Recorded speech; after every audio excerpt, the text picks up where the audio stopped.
सृष्टि का 8वां वैकुंठ कहलाने वाला बद्रीनाथ धाम, जो अलकनंदा नदी के किनारे उत्तराखंड राज्य में स्थित है। यहाँ भगवान विष्णु 6 माह निद्रा में रहते और 6 माह जागते हैं। यहाँ उनकी 1 मीटर लंबी शालिग्राम से निर्मित मूर्ति है, जिसे बद्री वृक्ष के नीचे सोने की चंदवा में रखा गया है, जिसके बारे में मान्यता है कि इसे आदि शंकराचार्य ने 8वीं शताब्दी में नारद कुंड से निकालकर इसे यहाँ स्थापित किया था। स्कंद पुराण में कहा गया है कि स्वर्ग और पृथ्वी इन दोनों ही जगहों पर अनेकों तीर्थ स्थान है, परंतु फिर भी बद्रीनाथ जैसा कोई तीर्थ न कभी था और न ही कभी होगा। बद्रीनाथ नाम की उत्पत्ति के पीछे कई सारी कथाएं प्रचलित हैं। एक कथा के अनुसार एक बार नारद मुनि भगवान विष्णु के दर्शन हेतु क्षीर सागर जाते हैं, जहां वे माता लक्ष्मी को उनके पैर दबाते हुए देखते हैं। यह देख नारद मुनि जब भगवान विष्णु से इसके बारे में पूछते हैं, तो भगवान विष्णु को इस अपराध का बोध होता है और अपने अपराध बोध से ग्रसित होकर भगवान विष्णु तपस्या करने के लिए हिमालय की ओर चले जाते हैं। जब भगवान विष्णु योग ध्यान मुद्रा में अपनी तपस्या में लीन थे,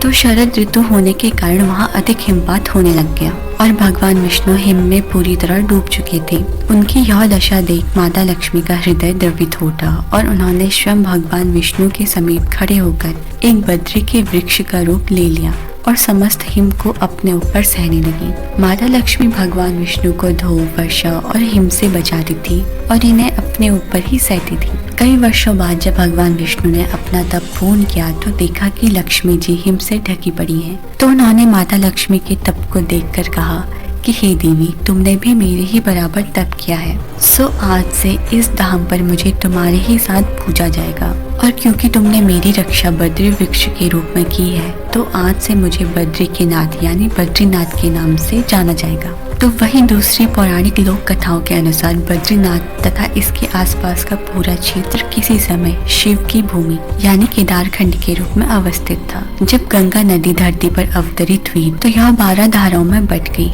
और इस स्थान पर से होकर बहने वाली धारा अलकनंदा के नाम से विख्यात हुई। मान्यता के अनुसार भगवान विष्णु जब अपने ध्यान योग हेतु उचित स्थान खोज रहे थे, तब उन्हें अलकनंदा के समीप यह स्थान बहुत भाग गया और चूंकि यह स्थान भगवान शिव का था, तो नीलकंठ पर्वत के समीप भगवान विष्णु ने अपने बाल रूप में अवतार लिया और जोर जोर से रोने लगी और उनका रोना सुनकर माता पार्वती का दिल द्रवित हो उठा और उन्होंने उस बालक के समीप जाकर उसे मनाने का प्रयास किया और फिर बालक ने उनसे ध्यान योग करने हेतु वह स्थान मांग लिया और यही पवित्र स्थान वर्तमान में बद्री विशाल के नाम से प्रसिद्ध है। तो वही विष्णु पुराण में इस क्षेत्र में संबंधित एक कथा है, जिसके अनुसार धर्म के 2 पुत्र हुए, नर और नारायण, जिन्होंने धर्म के विस्तार हेतु कई वर्षों तक इस स्थान पर तपस्या की और वे अपना आश्रम स्थापित करने के लिए एक आदर्श स्थान की तलाश में वे वृद्ध बद्री, योग बद्री, ध्यान बद्री और भविष्य बद्री नामक 4 स्थानों में घूमे।